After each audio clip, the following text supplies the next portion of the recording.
यदि आप मेरे चैनल पर नए हैं तो मेरे चैनल को सब्सक्राइब करें, वीडियो को लाइक और शेयर करना ना भूलें। देखिए, अब है हमारे क्वेश्चन नंबर 12। ऐसे प्रथम 40 धन पूर्णांकों का योग ज्ञात कीजिए जो 6 से विभाजित है। प्रथम 40 धन पूर्णांक, तो हम पहले देखो पूर्णांक के बारे में आपको बताते हैं कि पूर्णांक क्या होते हैं। तो देखो यहाँ पर मैंने संख्या रेखा बनाई है, वास्तविक, इसको वास्तविक संख्या रेखा कहते हैं। यानी ये जो लाइन है यहाँ पर ये 0 है, ये मूल बिंदु है।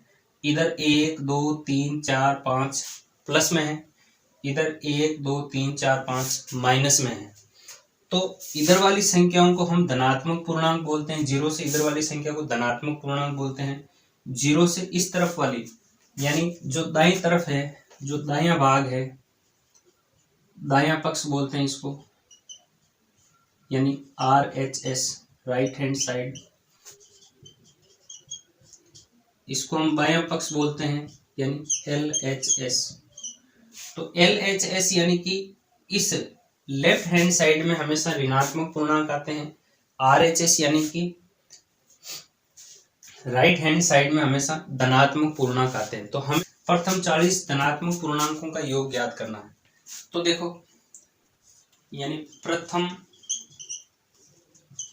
40 धनात्मक पूर्णांक तो सीधे ऐसे आएंगे, 1 2 3 4 5 6 ऐसे ये।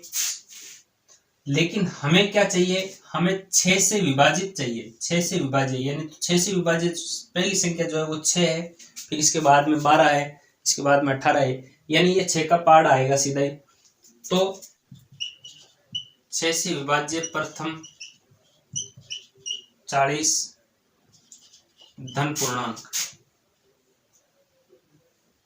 पूर्णांक,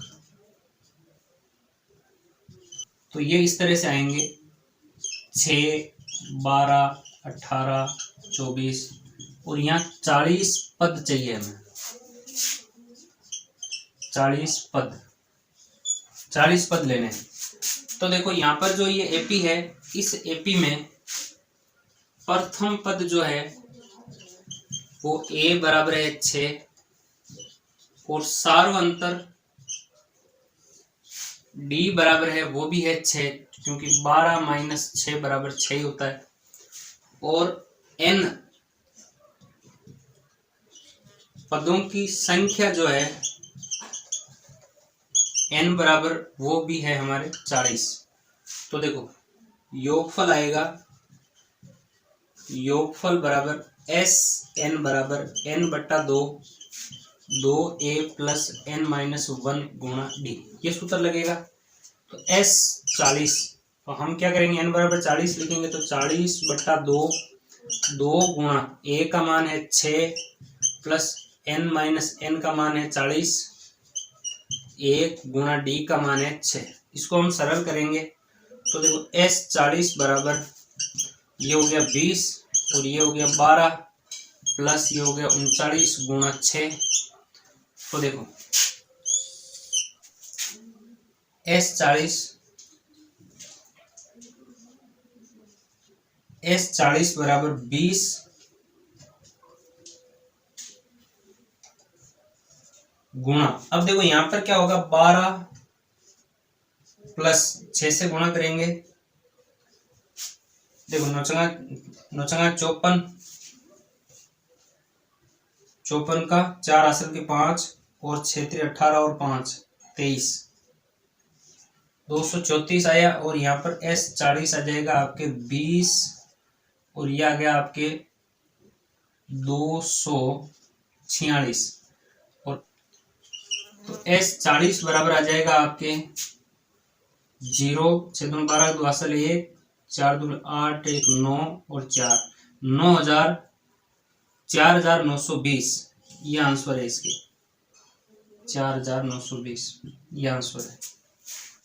ये है क्वेश्चन नंबर 13। 8 के प्रथम 15 गुणजों का योग ज्ञात कीजिए। 8 के प्रथम 15 गुणजों का योग, तो देखो 8 के गुणज, 8 के गुणज, गुणज का मतलब होता है कि 8 का आपको पहाड़ा बोलना और कुछ नहीं करना।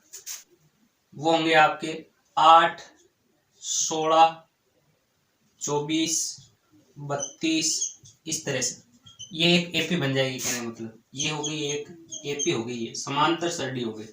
तो इसमें हमें प्रथम 15 पदों का योगफल ज्ञात करना है, यानी हमें जो ये समांतर सरणी बनी है इसके 15 पदों का योगफल ज्ञात करना। बिल्कुल सीधा सरल यह है, प्रश्न है बिल्कुल।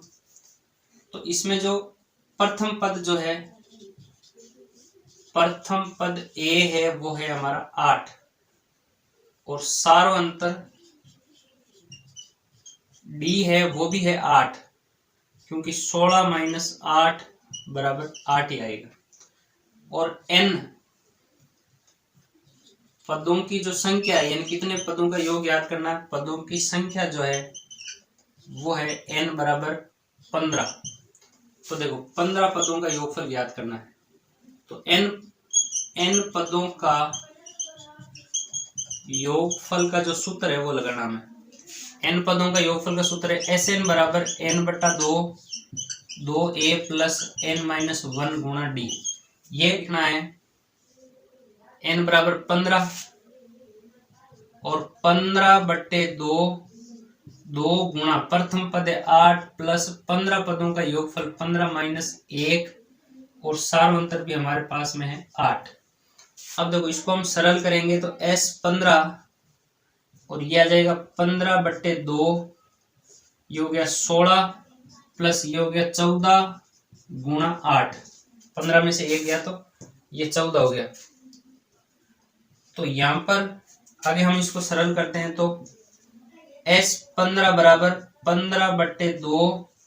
अब देखो यहाँ पर 16 प्लस यहाँ पर कितना आ रहा है 8 चौक 32 की 2 असल 1, 8 चौक 32 2 असल 3 और 8 3 11 112 आ रहे हैं। तो s 15 बराबर आ रहा है 15 बटे 2 और ये आएगा 128। इनका योग कितना आएगा 128। अब इसको हम काटेंगे 2 से तो ये कट जाएगा कितनी बार 6 और 4 64 बार। अब हमें क्या करना है 64 को 15 से गुणा करना है। 5 चौक 60 की सुमासल 6 15 छक 90 और 6 96। तो ये आ रहा है आपका s 15 बराबर आ रहा है 960। 960 आंसर है।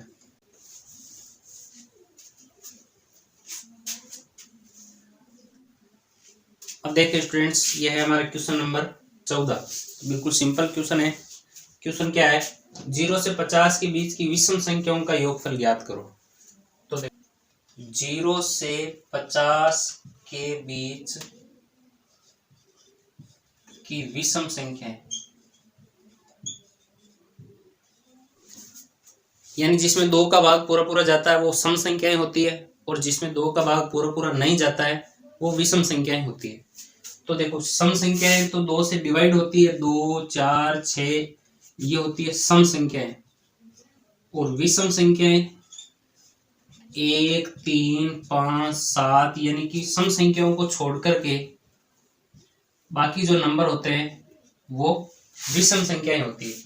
तो 1 से 50 के बीच की विषम संख्याएं 3 5 7 9 11 13 15 17 19, इसके बाद में 21 और इस तरह से जो लास्ट संख्या होगी वो होगी 49।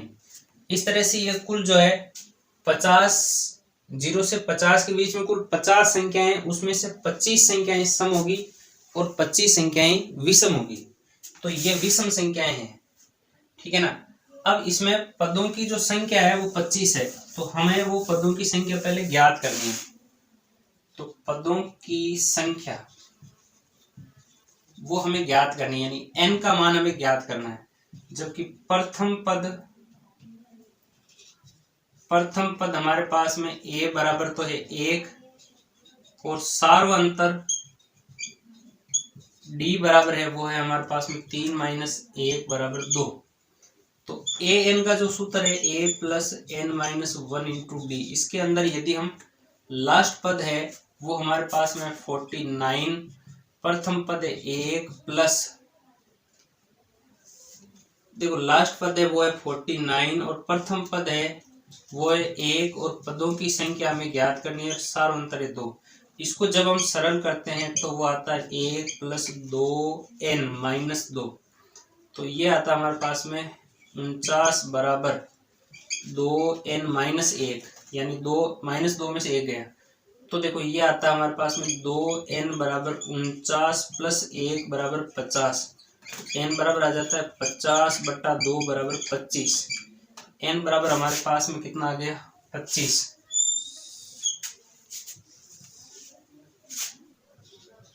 पदों की संख्या n बराबर आ गया 25 और प्रथम पद a बराबर 1 है और सार्वंतर d बराबर 2 है। अब हमें इसमें 25 पदों का योगफल ज्ञात करना है। तो वैसे मैं आपको बता दूं कि विषम संख्याओं के योगफल का जो सूत्र होता है वो n² होता है, यानी विषम संख्याओं का योग, विषम संख्याओं का योग जो होता है वो सीधा ही n² होता है। यानी पदों की संख्या का वर्ग कर दो, आपके पदों की संख्या का वर्ग कर दो, विषम संख्याओं के योग आ जाएगा। विषम संख्याओं का योग n² होता है। तो हमारे पास में n आ रहा है, n बराबर है 25, तो योग आ जाएगा आपके 25 का स्क्वायर यानी 625 आंसर आ जाएंगे। तो आप चाहो सूत्र से ज्ञात करोगे तो भी 625 आएगा और n का मान लेकर के n² से ज्ञात करो तो भी 625 आएगा। देखो हम सूत्र से करके बता देते हैं आपको। तो देखो Sn बराबर n/2 2a + n - 1 गुणा d। तो देखो s है हमारे पास में कितना 25, तो 25/2 2 गुणा 1, प्रथम पद 1 है, पदों की संख्या 25 - 1 और सार्वंतर 2 है। तो s 25 बराबर आएगा यहाँ पर 25/2, ये आएगा 2 + 24 गुणा 2। तो s 25 बराबर आ जाएगा आपके 25/2 और ये आ जाएगा कितना 48 और 2 50 हो जाएंगे। यहाँ पर ये 50 हो जाएंगे, इसको काटोगे तो आएगा 25। तो यानी कि s 25 बराबर आ जाएगा 25 × 25। तो 25 × 25 625 होता है। तो s 25 आ गया कितना 625। तो ये आंसर है। आई होप कि आपको वीडियो समझ में आया होगा। यदि आप मेरे चैनल पर नए हैं तो मेरे चैनल को सब्सक्राइब करें, वीडियो को लाइक करें और अपने दोस्तों में शेयर करें। Thanks for watching.